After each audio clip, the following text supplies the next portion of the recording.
Hey all, today on Mentor Sessions we were joined by Matt Hill, the CEO of START9, a company that develops self-hosted privacy-focused server solutions. He talked about sovereign computing, laid out the 4 problems of cloud computing, and offered solutions for you to take back control of your personal data and privacy.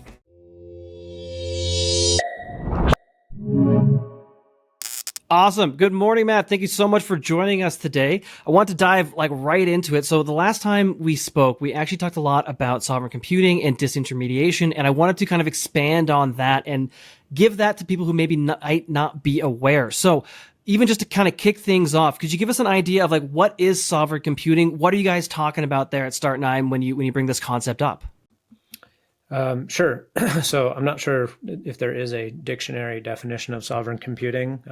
I haven't actually looked that up, but the way we think about it is computing in a way that does not require the trust, involvement, permission of any trusted third parties or untrusted third parties of any kind.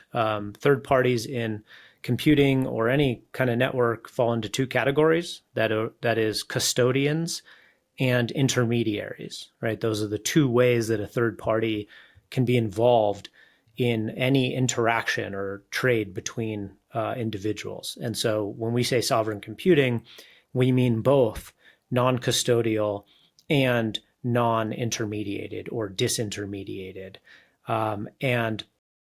but not taking away from any of the things that you could otherwise do with your computers today. So people have a level of, and rightfully so, have a level of expectation about what they can do on a computer and on a network, namely cloud computing, the ability to sync information across devices. They expect, instant availability of their data. They expect to be able to communicate with anyone, anywhere, at any time with, maximal convenience. But the way that this is done today, by and large, is through both custodians and intermediaries. And so we call that, broadly speaking, cloud computing. That is the dominant computing paradigm on Earth today. And we uphold sovereign computing, which affords the same degree of user experience and features, but does not in any way, shape, or form involve intermediaries or custodians, leaving the user a totally independent sovereign entity within the digital world. Now, how we do that, I can get into more details, but that is the overarching definition and goal of sovereign computing. Beautiful. I do want to kind of expand upon that a little bit too, because even my first instinct is that usually whenever we're talking about something that might be moving away from these cloud services, disintermediation, it usually means that there's quite a bit of a trade-off in terms of experience or convenience, right? But I think that's kind of at the heart of what you guys are trying to capture. Absolutely. That is our battleground, is convenience, because many different products and industries have proven time and again that the general population will always choose convenience and security over independence and freedom, whether that's in the political sphere or the technological sphere. Convenience is king. It needs to be easy. It needs to be featureful. And to date, sovereign computing required an enormous amount of technical expertise to accomplish. It has always been possible. In fact, it was easier back in the day before all the intermediaries and cloud services came along. Yeah, well, it was easier in the sense that it was the only way to do computing. Right? There was nothing to compare it to. Yeah. You either had the technical chops to participate or you didn't. So maybe it wasn't easier, but it was more common. Yep. Okay, amongst the people who were per capita, amongst the people who were actually using computers on the early internet, almost all of them were using it in a totally sovereign way, whereas today, per capita, the vast majority are using it in a totally non-sovereign, intermediated, and custodial way, to the point where those who are not are negligible blips on the radar, right? There's like a handful of people on Earth who are legitimately using the internet in a sovereign way. And we are just trying to reverse that trend. And not only just because we think it's cool or fun, but because we think it's of the utmost necessity for the prosperity and sustainability of the of humans in the information age and in the digital realm. We think that the current model is not only unsustainable and inefficient, and of which it is both, it is also dangerous. there is a severe potential consequence to the manner in which we are using information and computer systems in the world today. And so we view this as a necessity. I forgot your original question. No, we're just going like, what is sovereign computing, and kind of going to get a lay of the land. So about UX, about user experience. So our battleground. Matt, I forgot the original question too, but your answers sound fantastic. So I'm on board. Sometimes I just talk. Beautiful. The battleground is convenience for sure. And so what was lacking? Okay, the reason why it is so inconvenient to be a sovereign in the digital realm is twofold.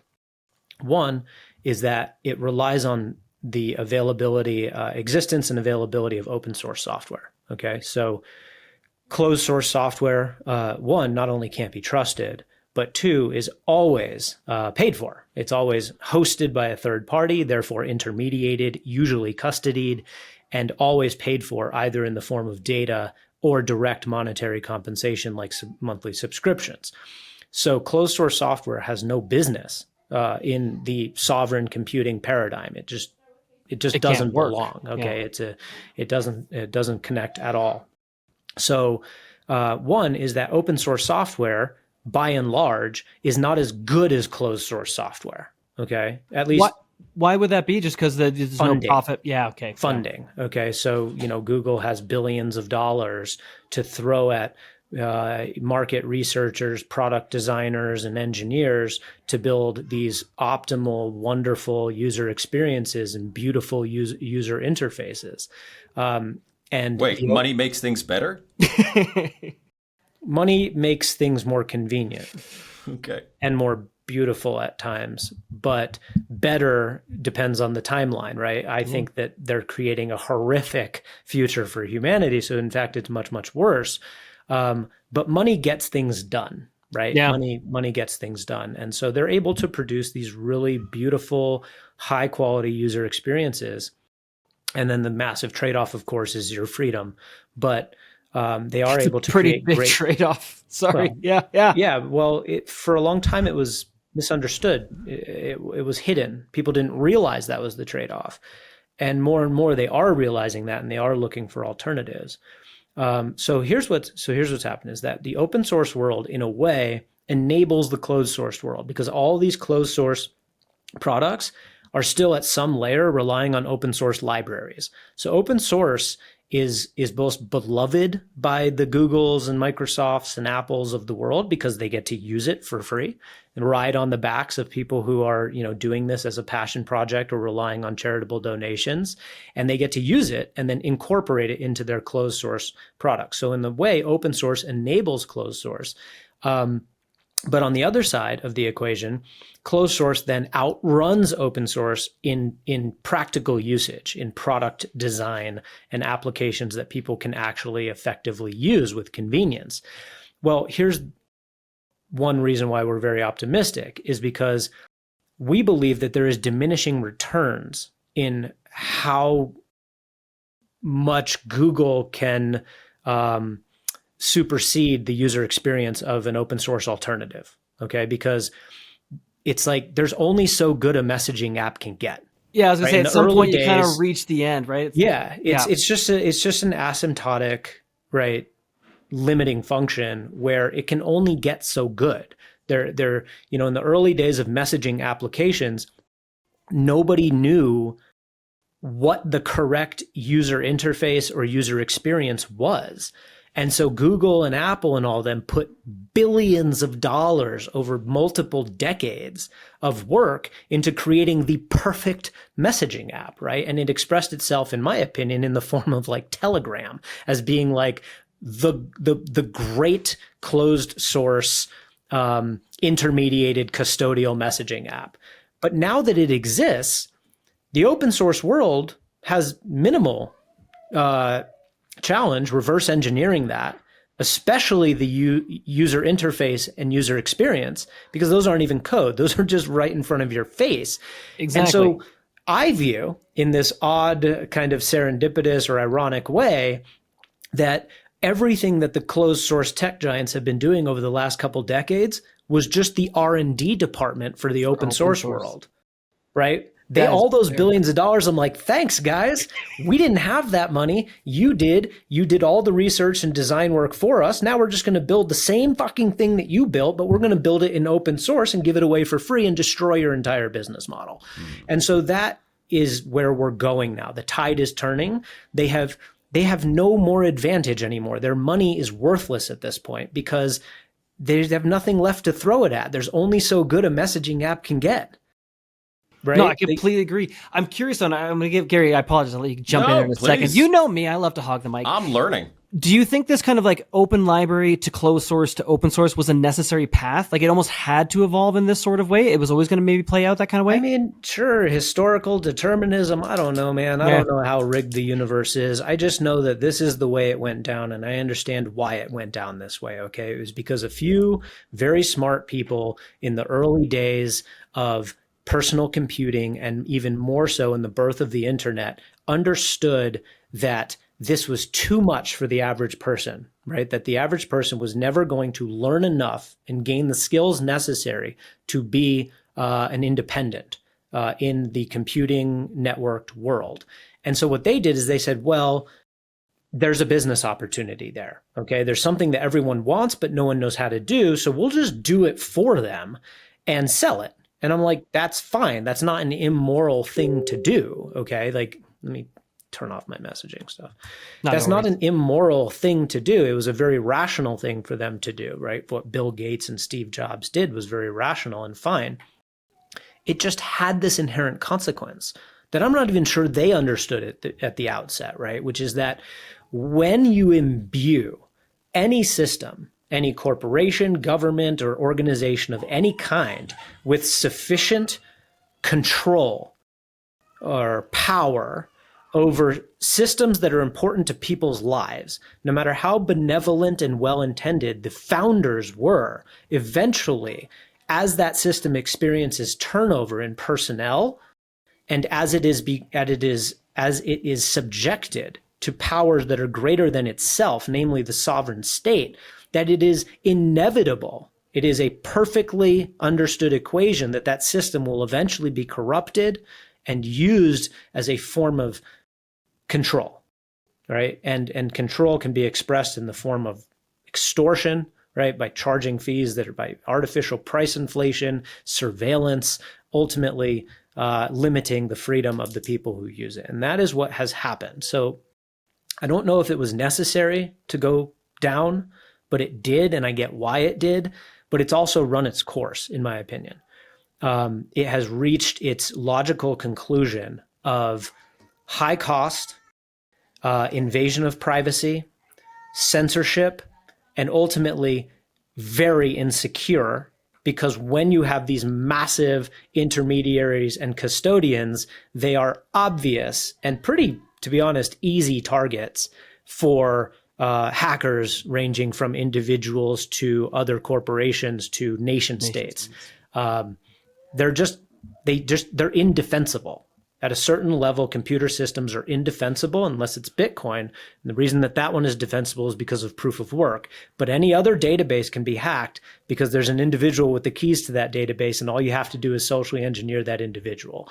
And that's pretty easy to do because humans are not, surprisingly easy from what I've read. They can be had in a lot of ways, from threats to blackmail to bribery.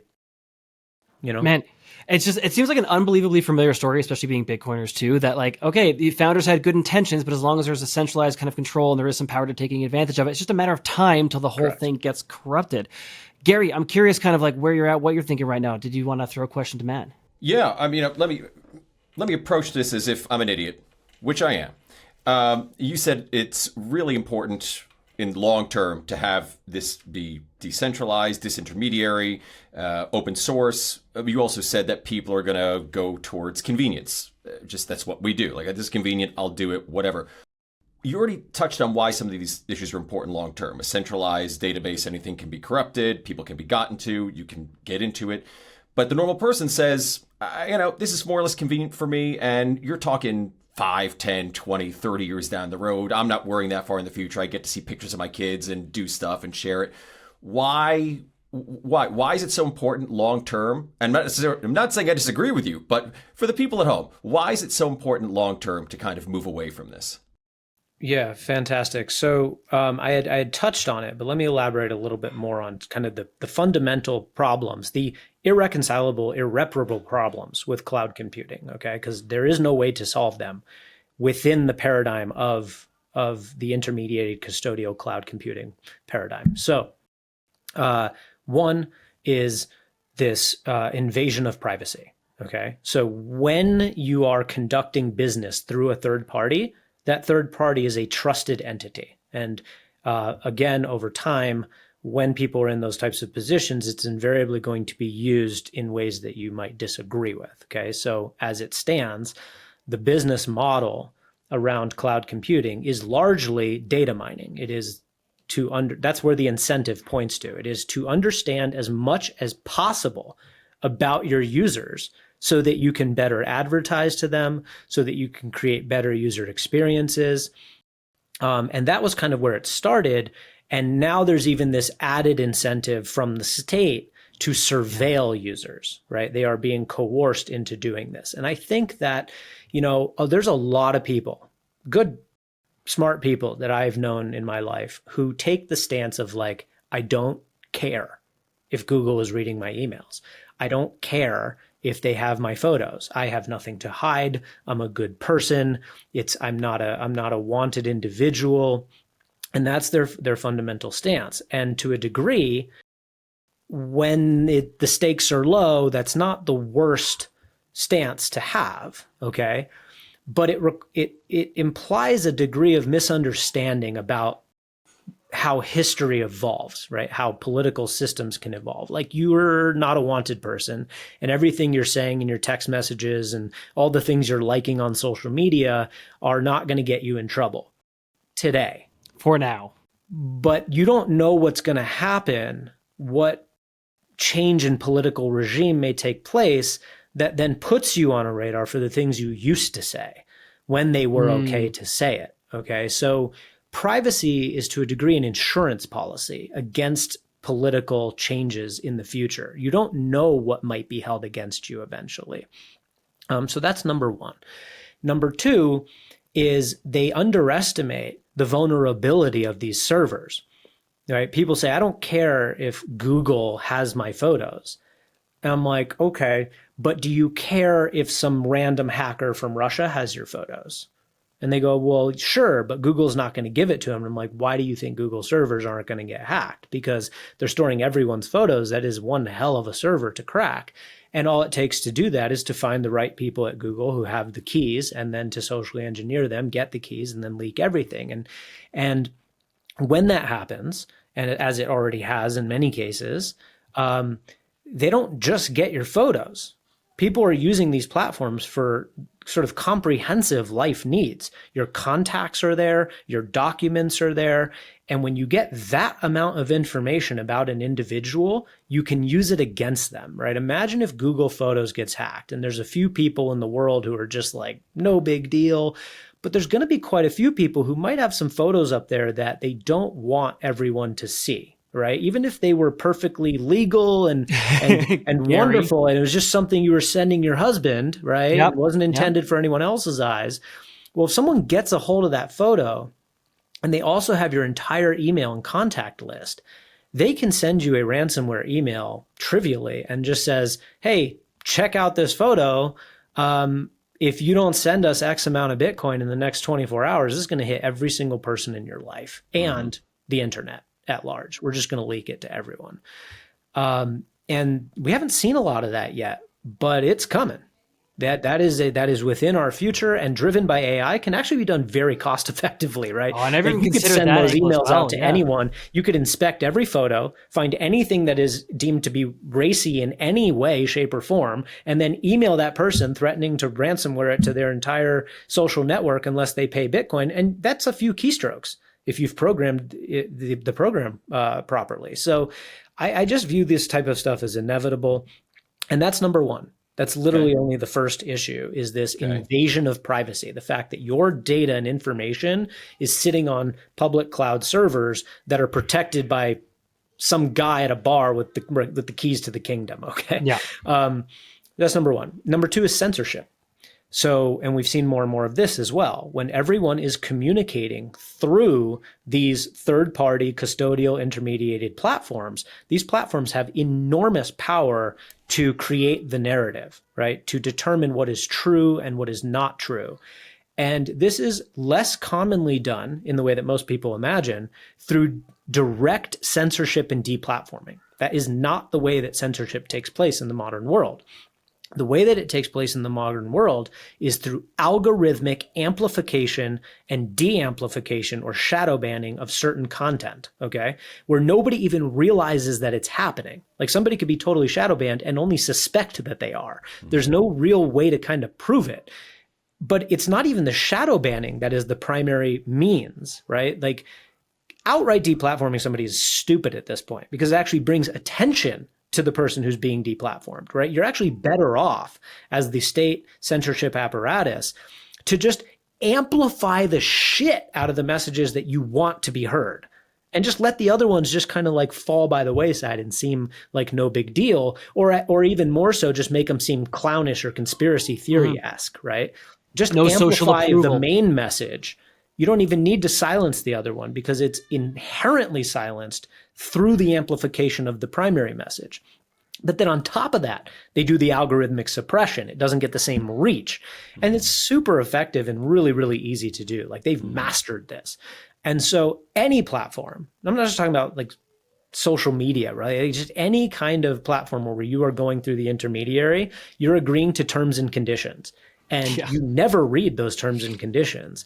And what they say in every case is our way or the fucking highway. You do what we say. It's our platform. It's our world. It's our data.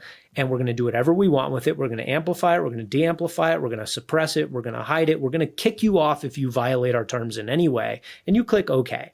And you're just handing over your voice effectively to these platforms. And it has and can and has been continuously used against all of us in ways we don't even fully realize or comprehend. So that's number two. All right, guys, if you're new to Bitcoin, we've got something special for you. We're giving away copies of Magic Internet Money by Jesse Berger, a must-read comprehensive introduction to Bitcoin. It's our gift to help kickstart your learning journey. Just scan the QR code or click the link in the description down below to grab your copy now. And people are waking up to this. Yeah. Number three is outright cost, just economic inefficiency of brokers and middlemen, right? Like in any deal, a middleman takes a cut. So it is always less economically efficient and more costly to work through someone than to deal directly with the person that you're trying to trade with. And they are middlemen, right? Like for all the good that it might be doing at the moment, like X is a gigantic middleman in between all of the news and human interaction. Middlemen got to get paid. And so they're going to get paid in one of two ways when it comes to software. Software that is not charged directly like it used to be. Like you buy the CD-ROM and install it and it was like a one-time cost. That doesn't exist. It worked when it shipped. It was great. That doesn't exist anymore. So there's two ways that the cloud monetizes its users. One is through data mining and the monetization of that data, primarily to the sale of advertisers, but also to the sale of the state. Yeah. Right? Make no mistake, these platforms are making a fortune on selling information to the FBI. So that's number one. And that one people are gradually becoming more and more not okay with, right? As evidenced by them electing political officials to create laws to then force companies to give you the choice of whether or not your data can be mined, which is why now when you open up an app, it says like, hey, can we collect your data? And like everyone on earth hits no. And so what this means in, downstream of that is that these companies can no longer effectively monetize data like they could 10 years ago. And it's drying up pretty quickly, right? They are still finding ways to monetize, but it's just not what it used to be. Yeah. And so the only way that they can then backfill those revenues, right, the only other option for making money in the cloud is monthly subscriptions. These like $5 a month for tier 1 and $10 for tier 2. And they're becoming increasingly desperate because their cost centers are growing, their regulatory costs are growing, cybersecurity costs are off the charts these days because there's so much pressure from the political sphere, the regulatory and political sphere, to protect data that they're paying a fortune to do it. And so they have to make money. These companies are all going to go bankrupt if they don't. And so my prediction has been, and it has been playing out, and it will continue to play out, is that the free tiers that everyone loves, where they used to just see an advertisement here and there and get your data mined, they're just going away. They're just shrinking and shrinking and shrinking to the point where the free tier is basically just like a trial day, right? Like nothing works after that day. It's just they're getting less featureful and shorter in time length. And the paid tiers are just getting steeper and steeper to the point where, especially if you're a business, you're paying out the ass for software at this point, right? Like your monthly software costs as a business are a serious and growing cost center for CFOs to deal with. And we're addressing this as well as a company. It's something that will be coming later this year. We're going to be catering to businesses in order to help save them money and take back their sovereignty as businesses. So that's number 3. It's just cost. Okay. It's getting out of control, and it's going to get even more out of control. Like people are going to be shocked at how expensive their phones are in the future from every single app on the phone, charging them $5, $10 a month. It's going to add up. And then the last one is something that I touched on earlier that almost nobody thinks about, is just the counterparty risk of everyone storing all their data on a couple centralized servers, which is, these servers become targets. And we haven't seen a whole lot of like full-scale cyber warfare yet. It's still a relatively new addition to the human society. Like these large-scale critical digital infrastructure is still relatively new. You're only talking about like 20, 30 years. And when a global war breaks out, it will largely be fought in that realm. And people are going to be shocked, just like in World War II, how many bridges got blown up. People are going to be shocked to see how many servers get hacked and blown up in a global cyber war. They're going to be shocked to realize how insecure these things really are and how easily they can be attacked. And if your information is on that server, just like if your house was in that city, you're not even being targeted. You are not the target. But the city gets blown up nonetheless. So you are collateral damage. You are civilian collateral damage if you keep your information on the thing that is being attacked. Generally speaking, if a city is under siege or being bombarded, you should probably get out. And so that is our messaging to people, is get out of these servers, get your information off of them, or at minimum, stop doubling down on it sooner rather than later, so that when they do get hacked, you are not as impacted as everybody else, that you are relatively secure. Those are the 4. None of those can be solved within the cloud computing paradigm itself. They are inherent to it.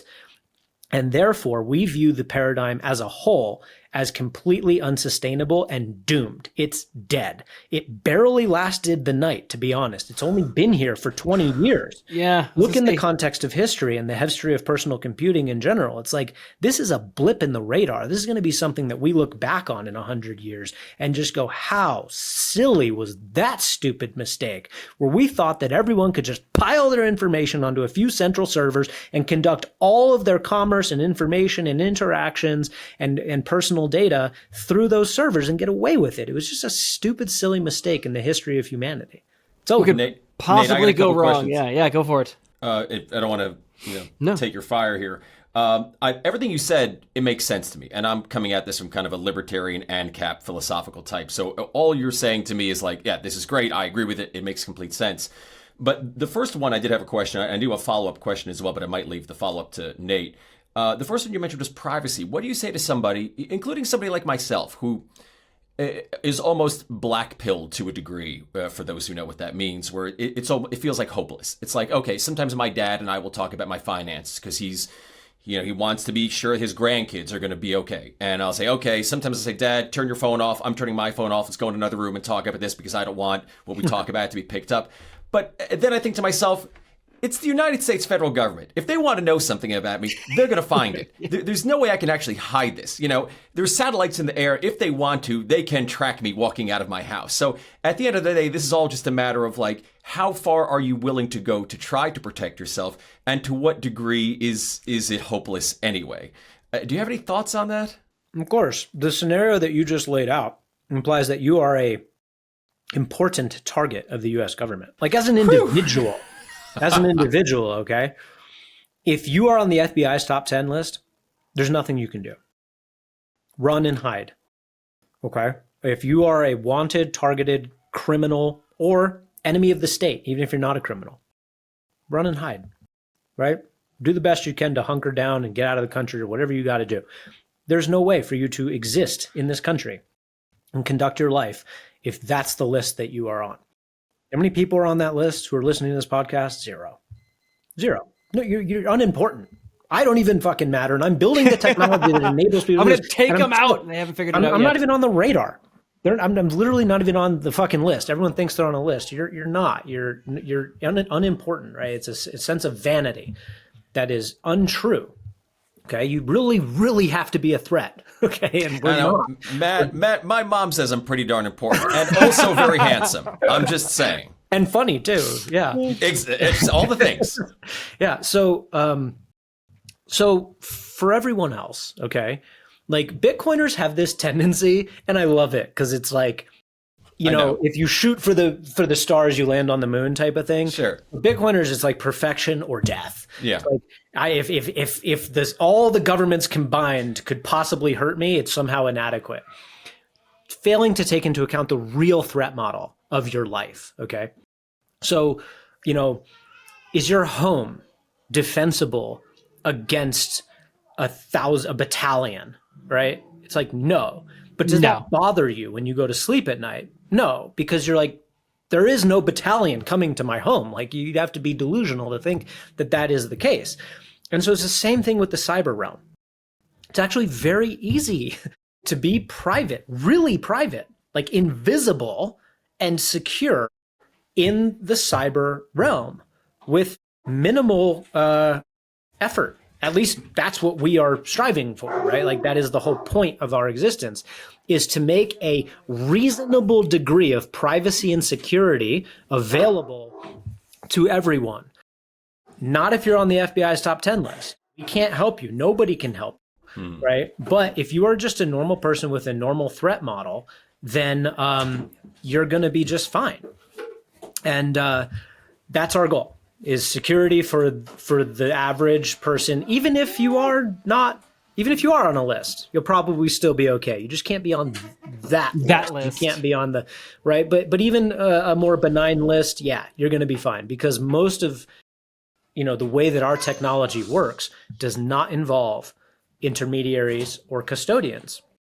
So it would require actual good old fashioned detective work and law enforcement. I mean, they would have to come serve a warrant and take your server, right? Like if you're you're on do we still do the warrant thing? I thought that was passé now. People just come and take. No, warrants are absolutely necessary for a personal server in your home. So when you put your data onto a third-party server, like when you upload a document to Google Drive, for example, or if you just text message someone using iMessage, falls under what's called the third-party doctrine. That says the second you agree to custody your data with a third party, it is no longer protected by the Fourth Amendment. It is not protected by the right to unreasonable searches and seizures. So they are allowed to, law enforcement is allowed to, anyone, to go to Google and just say, give us his data. They don't need a warrant, nothing, because you gave it up. You relinquished. It's like depositing money in the bank. By giving it to Google, you basically said, it's not my property, it's their property. So Google it's their property, literally. Just because you said the text doesn't make it your text, it's their text. You gave it to them in the terms and conditions. And so it's not protected. But if it's on your server, if you're using a phone to upload a file encrypted over over an internet overlay like Tor, a private encrypted internet overlay to a server in your home where it is then stored and then accessed from your other phones and laptops, that is 100% your property. It cannot be searched or seized without a warrant.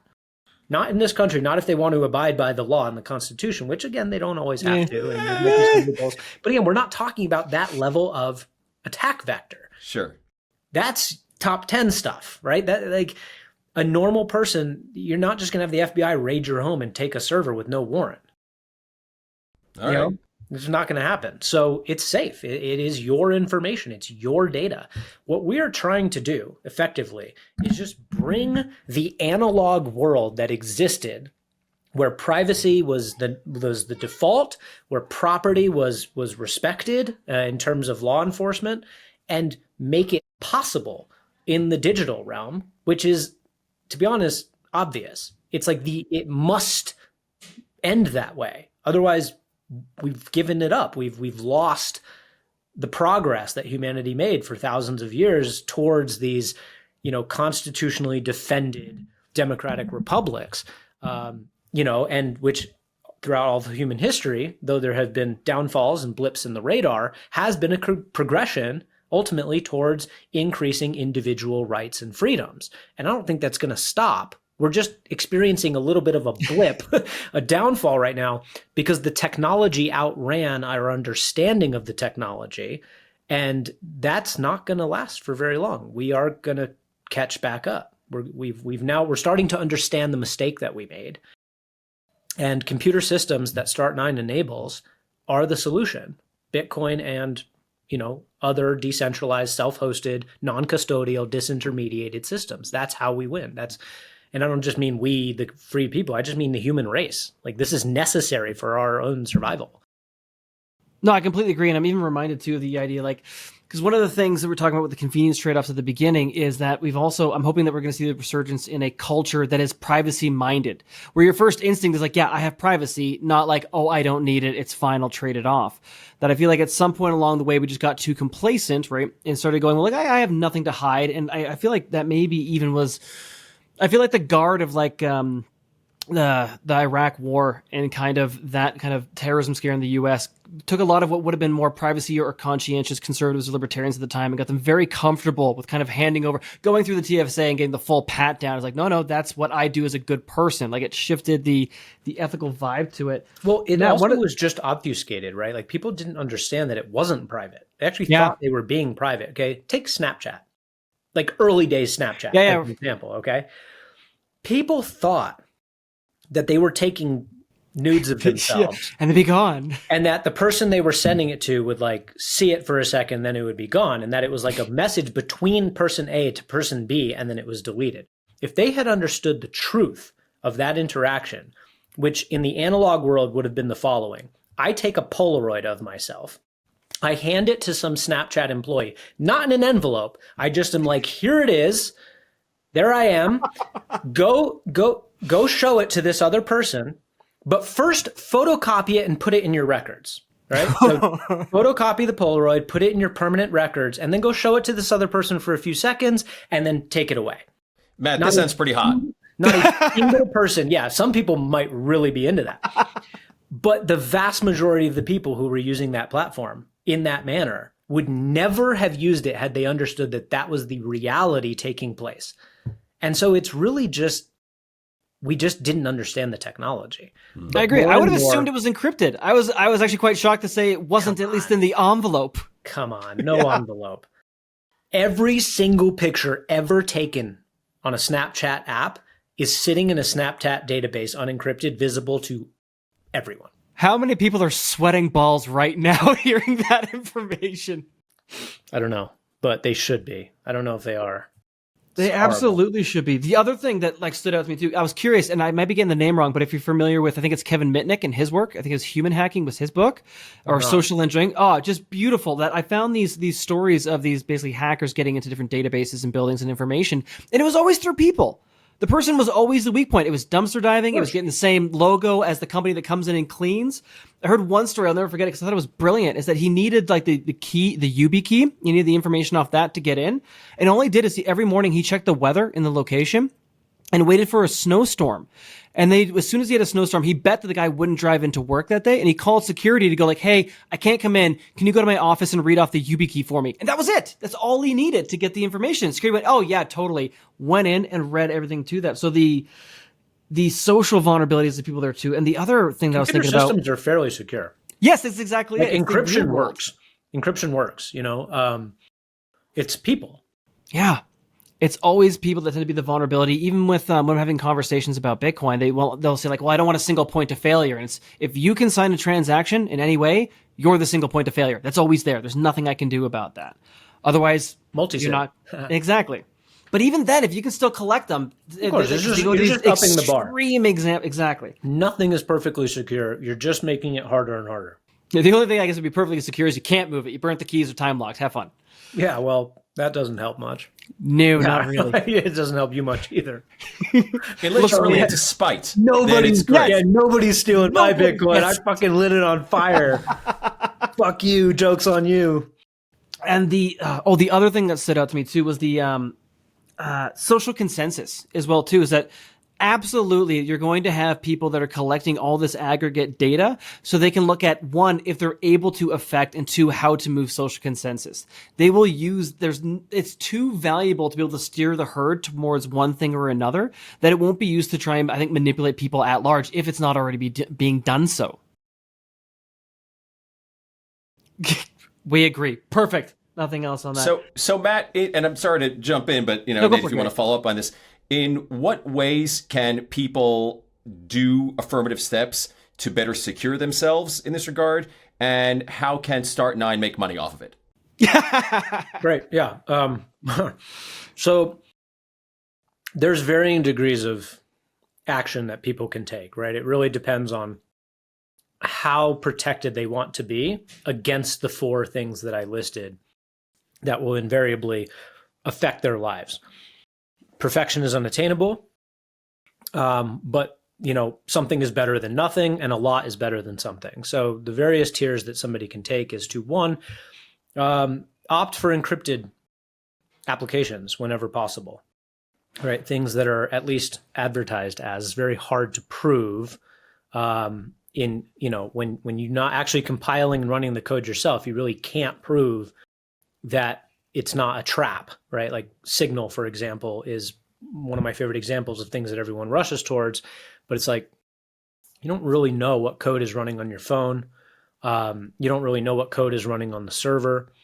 They publish their code, it's open source, but because you didn't compile it yourself, the code that is published for you to view might have nothing to do with the code that's actually compiled and running on your phone and server. Yeah. Oh. This is giant fucking net from the NSA. You know what I mean? Like, wow. Yeah. You have no way of knowing what code is running on your phone or on their server. Wow. Because you didn't compile it yourself and you're not running it on your own server. Is it better than nothing? Maybe. Might be worse. You know what I mean? Yeah. Could be going straight into the bucket. Security. Yeah. But it's a net because the fundamental principle in, I don't even want to say cybersecurity, the fundamental principle in cyber surveillance, okay, is bad guys hide, good guys don't. It's the fundamental principle that is used and adhered to by the surveillance agencies. Is anyone who is trying to hide is a person of interest, and anyone who's just using iMessage and writing on Facebook is not. And so in a way, you're almost better off hiding in plain sight than trying to use platforms and failing. So if you're going to try to hide, you better succeed, or else you are on that more benign list, we'll call it, right? You're still not being targeted. You're just being watched. Okay? Yeah, C rate. Yeah, you're being mass surveilled along with all the other people who are trying to hide. And so things like Tor, where you're using Tor to visit a normal website, right? And therefore including what's called an exit node. So there's different types of nodes in the Tor network. And in order to use Tor to visit, facebook.com, you have to go through an exit node. And there's just, I don't know about proof, but it's pretty well understood in the privacy community that using an exit node is a highly compromised thing, and you're totally identified, and that it's a gigantic net for the NSA. So like if you're using Tor to visit a normal website, you're actually better off just visiting that website without Tor, because now you're being watched. It hides you from the website. So if your goal is to be anonymous from the site that you're visiting, it works. But if your goal is to hide the fact that you're visiting that site from the state, it's not going to work. So it really depends on who you're trying to hide from, right? It depends on who you're trying to be private. Man, I got to rethink how I watch my porn. Right? Correct me if I'm wrong, but my understanding was basically like it's, if not impossible, it's damn near impossible to hide within the geographical region that you're in. So like you're in the US and you try to hide from the NSA, you're kind of just screwed. And whatever kind of local infrastructure for each place that you're in. Is that relatively correct? I don't think geography has much to do with it, to be honest. Really? Okay. Yeah. That's a good question. I have to think about that a little bit more. But, you try to hide. If you fail, it was worse than if you didn't try to hide at all.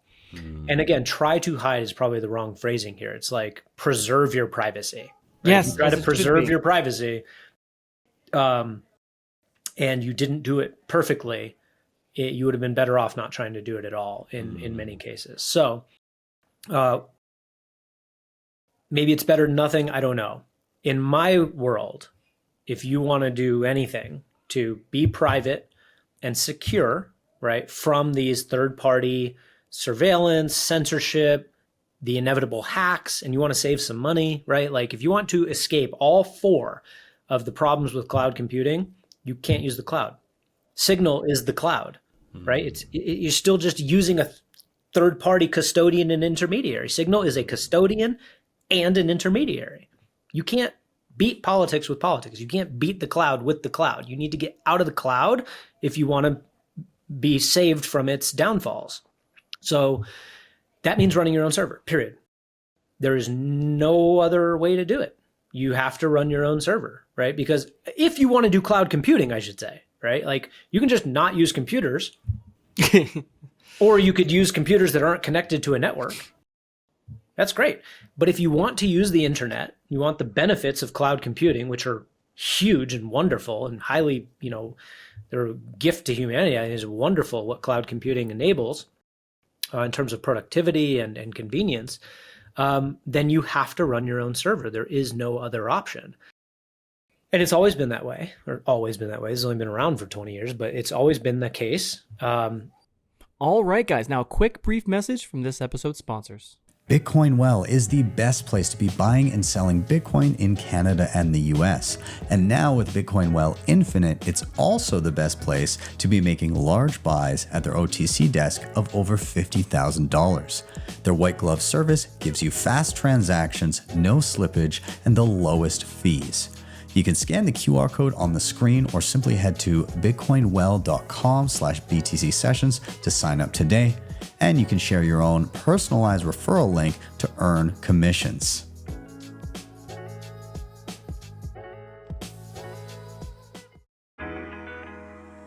Are you ready to mine Bitcoin like the pros? Blockware offers everything you need: top-tier mining rigs, reliable hosting in US facilities, and even a mining pool with low fees and flexible payouts. Their marketplace lets you buy miners with zero lead time and sell time, giving you ultimate flexibility and a way to capitalize on hardware price volatility.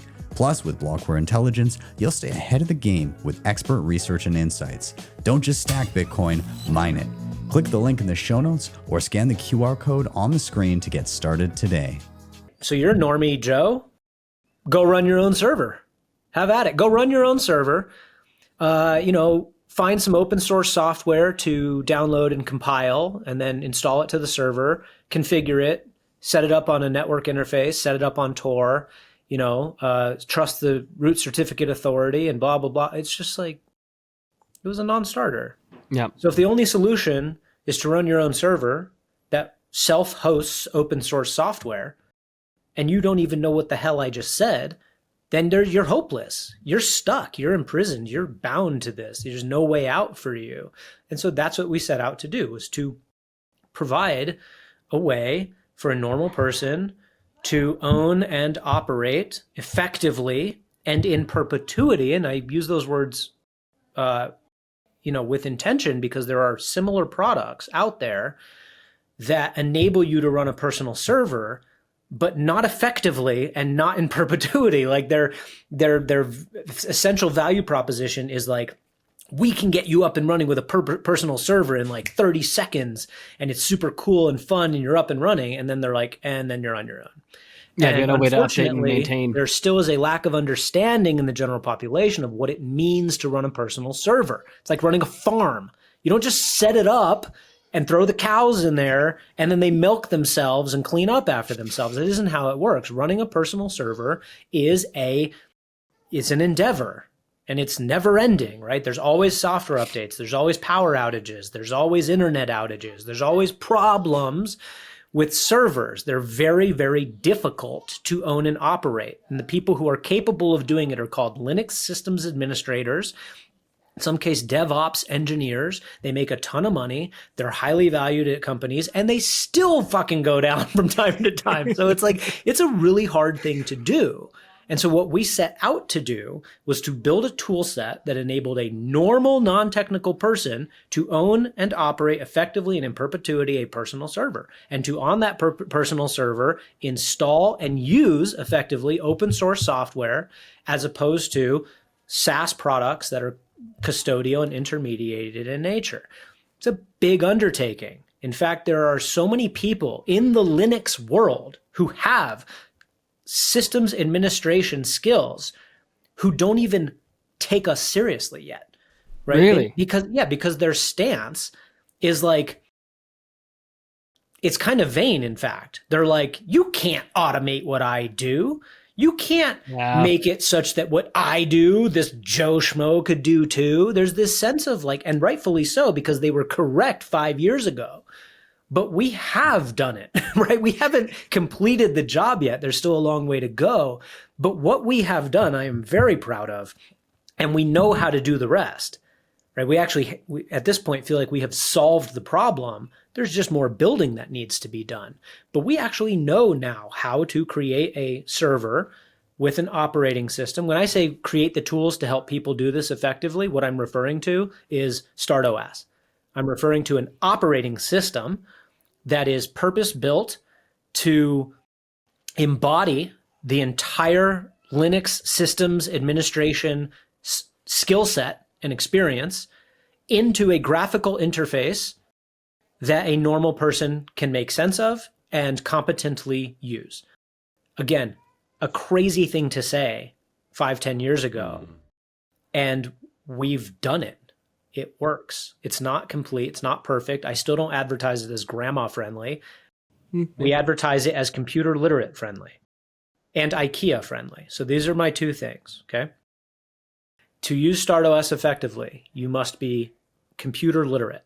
And the way that I define computer literacy is, do you feel comfortable going into the settings menu of your Mac, Windows, iOS, or Android device and making changes? I thought you were going to say terminal. Settings menu.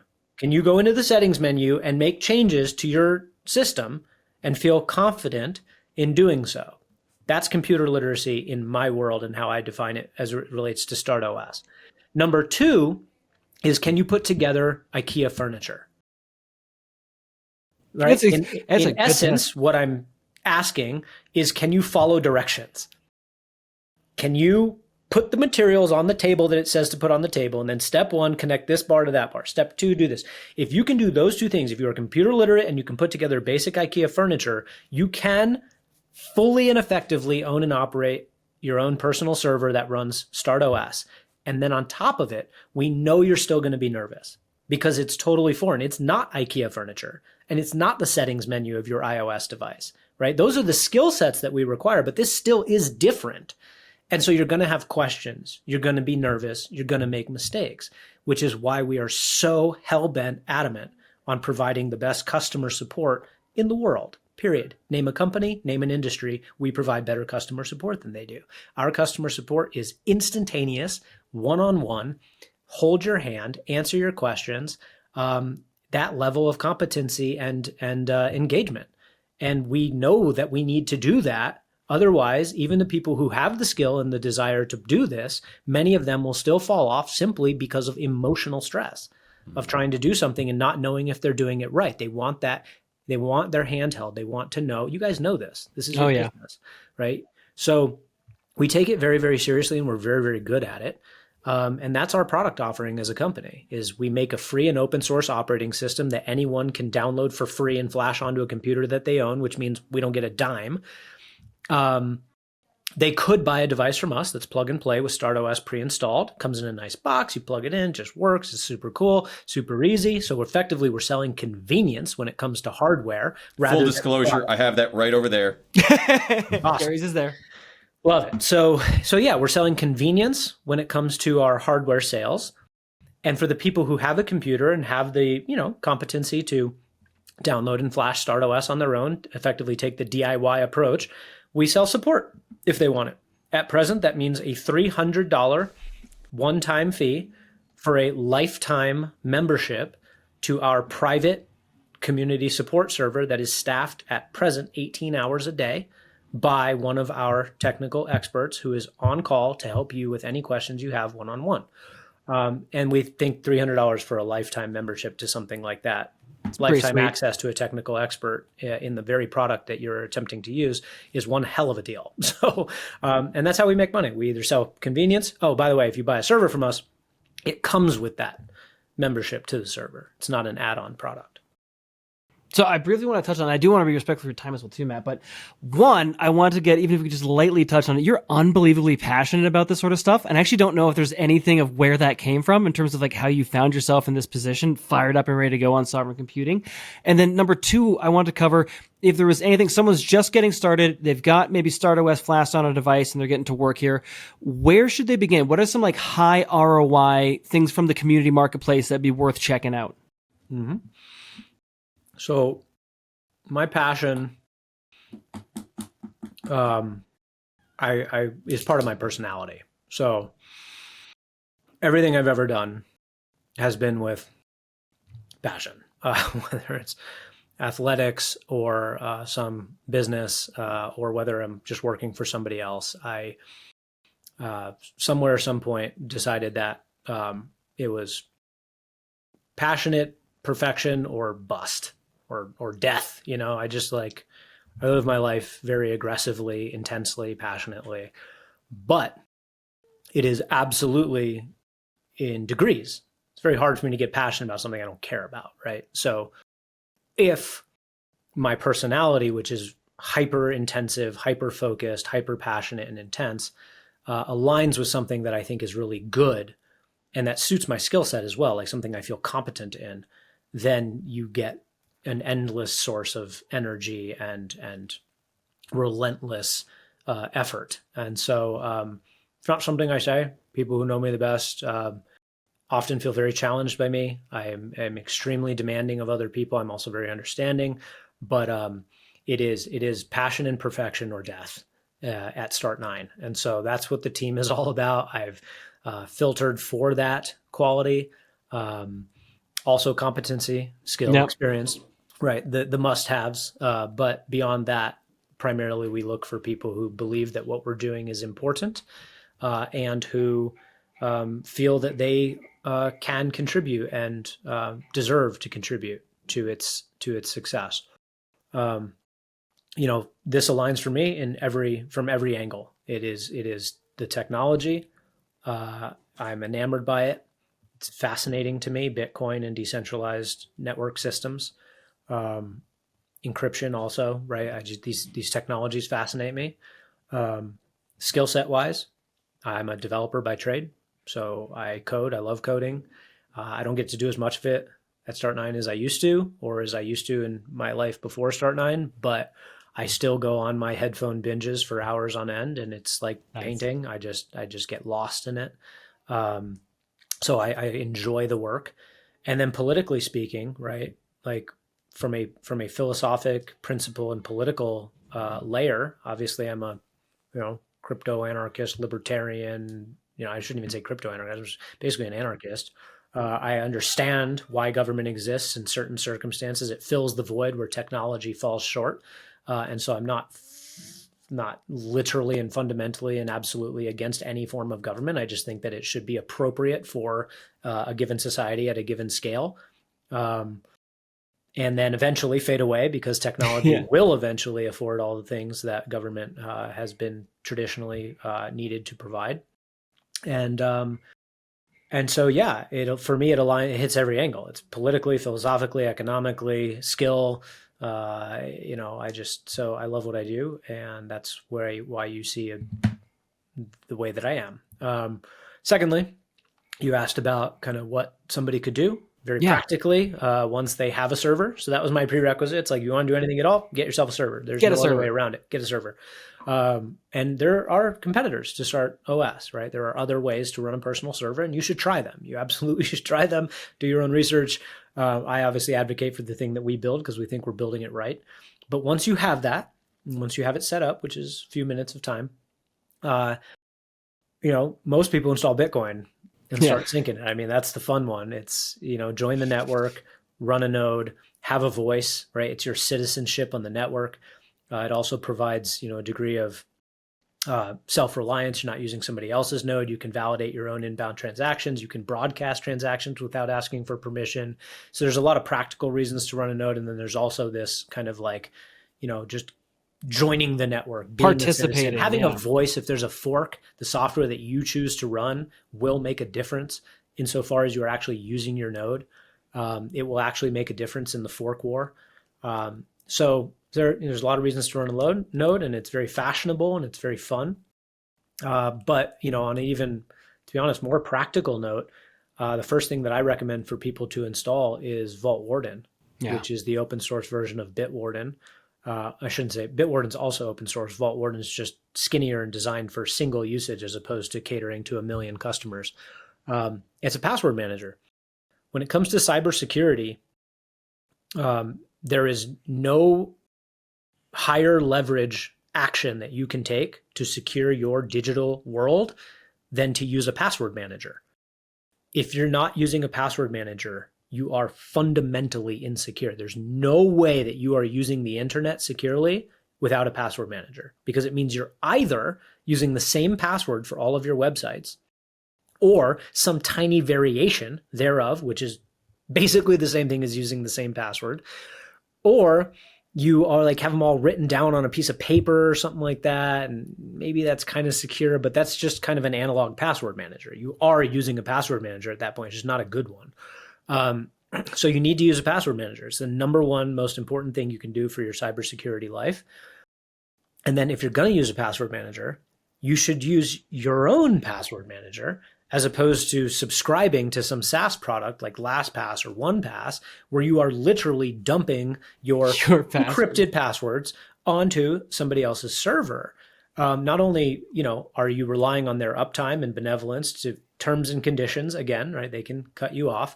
You're probably also paying them, and they get hacked. They have been hacked. LastPass got hacked twice in the last 3 years, and both times had to put out a broad announcement to their entire user base that was like, oh, turns out we weren't using as many like iterations for the encryption as we should have. And so these can all be brute forced. Yeah. So you need to go change all your passwords immediately because there's a good chance they've been leaked. And this was a huge revelation for people because they thought they were doing like the most important thing they could do for their cybersecurity. And it turns out that they leaked all their passwords by entrusting them to a third party. And a lot of people showed up to Start9 thereafter and was like, we want to run our own password manager now on our own server, all still fully encrypted, meaning even if somebody like physically stole your server, which they're not going to do because they don't know that it's there and they don't know what it has on it and they wouldn't know how to crack it anyway, but they're all still fully encrypted. So even if the server got stolen, nobody gets your passwords. So anyway, that's the number one thing. It's also really easy. It's a really easy first thing to do. So it gives people the confidence to then want to do more. You don't want to start with the hardest thing. You don't want to start with, unfortunately, people do this, but you don't want to start with like LND. Or you don't want to start with like a lightning node right out of the gate because it's complicated. And to be honest, beta software and still has a long way to go. And so people get frustrated, not because Start OS fell short or because they didn't have the knowledge or will to do it, but because they're dealing with software that just isn't ready for the population yet, Just early days on its way. So, go easy on yourself and install some things that, are well-established, tried and true. And like Nextcloud, for instance, is probably the most featureful, largest, coolest service on our marketplace, or probably in the whole world as far as open source is concerned. Nextcloud might be the darling of the open source software world on earth. And on StartOS, it's super easy to install, super easy to use, and will get a lot easier with the next version of StartOS, which is entering public beta this month. Nice. Because it introduces very, very simple ClearNet support, so that you don't have to host your Nextcloud server on a Tor URL or only from your local area network. You can actually host your Nextcloud server on any domain that you control. So, if you have a domain through GoDaddy or Namecheap or whatever, you can now put your Nextcloud server at, nextcloud.mydomain.com. And anywhere in the world, you can hop on your computer or phone and go to that domain, and it will be your personal Nextcloud instance. You can tell friends and family about it. You can do video chat through it and replace Zoom. You can do all your appointment scheduling on it and replace Calendly. You can do all your calendaring on it and replace Google Calendar. You can do all your file storage and sharing and replace Google Drive and iCloud. It's everything. That's Like, incredible. if there was one service that you were going to install on your server and leverage to the gills, it's Nextcloud. It's incredible. Very cool. Very cool. Amazing. Thank you, Matt. Gary, any parting thoughts or last questions for you, my friend? I'm blown away. I'm just sitting here. It's like an hour opportunity to learn. So thank you. Thank you for your knowledge and your passion. It's great. I figured you were just sitting there sweating, going like, That's shit, right. I wasn't supposed to use the same password everywhere. Well, now I'm thinking I have I was password. looking at your face when I said that. By the way. Well, no, I have We both looked a password. little shocked. I have password 1 on my phone.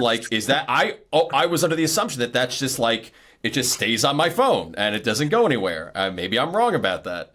Well, can you access that password from a different device? I've never tried. I don't think so, but who knows? I don't know. I don't know what I'm doing here. Gary's got some homework to do. You're not alone. You're not alone, but we're here to help. The team is extremely knowledgeable, not only to answer questions, but to do practical troubleshooting. And our community is fantastic as well. We have people in the community who just help now. That's They're awesome. not employees. They're not paid. It's just we are creating a very helpful community. If you guys are not on our private support server, you should get on there. I'll get you a code. Beauty. That would be absolutely wonderful. And with that, Matt, too, I consider you, get in there. friends, get in there and tinker around. With that, too, Matt, where should people go to find you? Where can they check out your stuff? What should they see? Start9.com is going to have all the links and information that you need. But, we're on Twitter at Start9 Labs. We are no longer on Telegram because of the spam and scam problem, which is why we moved our community to a private support server. That private support server is located at start9.me. And if you go there, it will ask you for a code, an access code, because the server is gated strictly to keep out the spam and scammers. We created a safe place for our community to engage healthily and productively. And you can get a code by purchasing one. You can get a code by buying a server, which comes with one. Or you can get a code if you're awesome and good friends with me. Perfect. So, get in there. We have a wonderful community. And we also have a free community forum at community.start9.com. It is not live. It's not like you ask a question and get a response. There's not a group text. It is a forum where you can post a question or make a comment, and then we address it at least once a day. So it's more asynchronous, but still very, very useful. And it's a good knowledge base too, to go there and just kind of look at questions that other people have asked, because it's very likely that you have the same one. And yeah, that's it. Beautiful. Appreciate it, man. Thank you. Awesome. Thanks so much for sitting down and chatting with us. My pleasure. Thanks for We'll talk to having you me. soon.